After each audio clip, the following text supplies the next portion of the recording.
All right, guys, chapter 26 of Ragged Dick, an exciting adventure. Dick now began to look about for a position in a store or counting room. Until he should obtain one, he determined to devote half the day to blacking boots, not being willing to break in upon his small capital. He found that he could earn enough in half a day to pay all his necessary expenses, including the entire rent of the room. Fosdick desired to pay his half, but Dick steadily refused, insisting upon paying so much as compensation for his friend's services as instructor. It should be added that Dick's peculiar way of speaking and use of slang terms had been somewhat modified by his education and his intimacy with Henry Fosdick. Still, he continued to indulge in them to some extent, especially when he felt like joking, and it was natural to Dick to joke, as my readers have probably found out by this time. Still, his manners were considerably improved so that he was more likely to obtain a situation than when first introduced to our notice. Just now, however, business was very dull, and merchants, instead of hiring new assistants, were disposed to part with those already in their employ. After making several ineffectual applications, Dick began to think that he should be obliged to stick to his profession until the next season, but about this time something occurred which considerably improved his chances of preferment. This is the way it happened. As Dick, with a balance of more than $100 in the savings bank, might fairly consider himself a young man of property, he thought himself justified in occasionally taking a half holiday from business and going on an excursion. On Wednesday afternoon, Henry Fosdick was sent by his employer on an errand to that part of Brooklyn near Greenwood Cemetery. Dick hastily dressed himself in his best and determined to accompany him. The two boys walked down to the South Ferry and, paying their 2 cents each, entered the ferry boat. They remained at the stern and stood by the railing, watching the great city with its crowded wharfs receding from view. Besides them was a gentleman with 2 children, a girl of 8 and a little boy of 6. The children were talking gaily to their father while he was pointing out some object of interest to the little girl. The boy managed to creep unobserved beneath the chain that extends across the boat for the protection of passengers, and stepping incautiously to the edge of the boat, fell over into the foaming water. At the child's scream, the father looked up and with a cry of horror sprang to the edge of the boat. He would have plunged in, but being unable to swim would only have endangered his own life without being able to save his child. "My child," he exclaimed in anguish. "Who will save my child?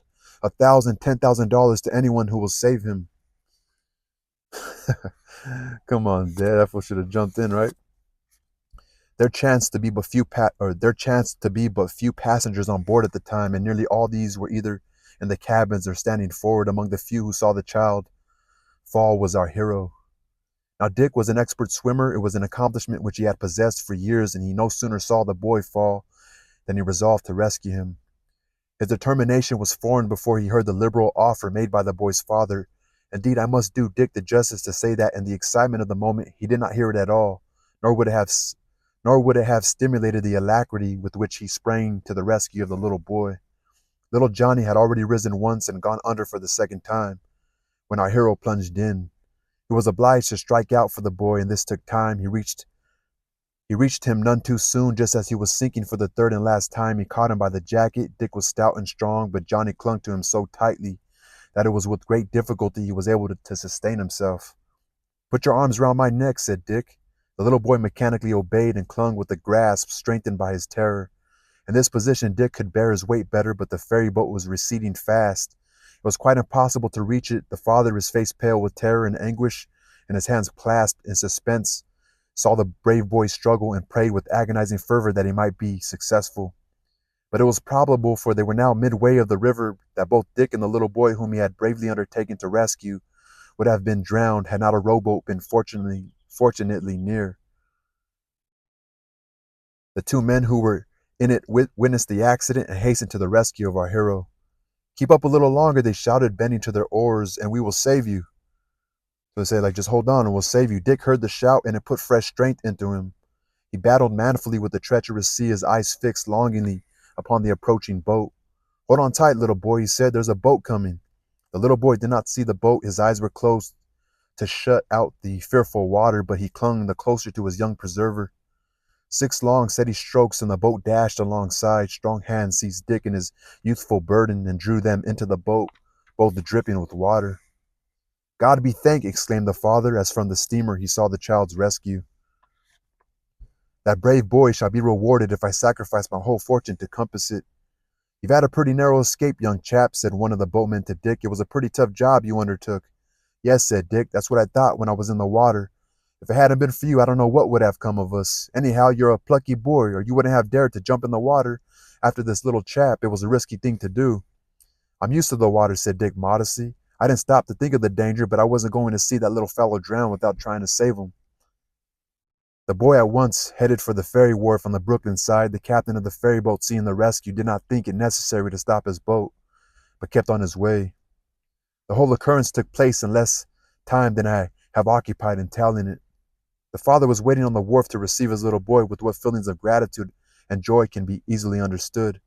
With a burst of happy tears, he clasped him to his arms. Dick was about to withdraw modestly, but the gentleman perceived the movement, and putting down the child, came forward and clasping his hand, said with emotion, "My brave boy, I owe you a debt I can never repay. But for your timely service, I shall now be plunged into an anguish which I cannot think of without a shudder." Our hero was ready enough to speak on most occasions, but almost felt awkward when he was praised. "It wasn't any trouble," he said modestly. "I can swim like a top." "But not many boys would have risked their lives for a stranger," said the gentleman. But he added with a sudden thought as his glance rested on Dick's dripping garments, "Both you and my little boy will take cold in wet clothes. Fortunately, I have a friend living close at hand, at whose house you will have an opportunity to take at whose house you will have an opportunity of taking off your clothes and having them dried." Dick protested that he never took cold, but Fosdick, who had now joined them and who, it is needless to say, had been greatly alarmed at Dick's danger, joined in urging compliance with the gentleman's proposal, and in the end our hero had to yield. His new friend secured a hack, the driver of which agreed for extra recompense to receive the dripping boys into his carriage, and they were whirled rapidly to a pleasant house in a side street, where matters were quickly explained and both boys were put to bed. "It ain't used to going to bed quite so early," thought Dick. Or I ain't used to going to bed so early, thought Dick.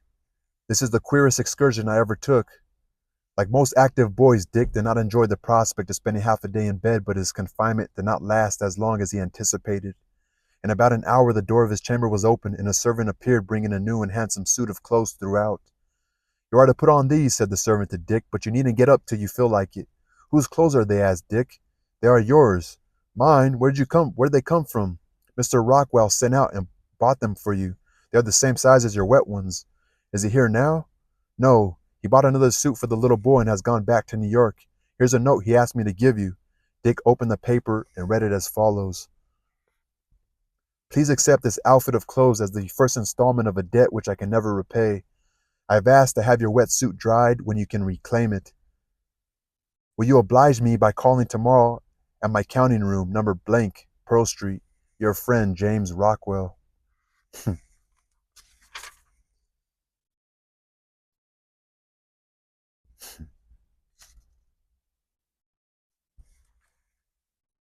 That was nice.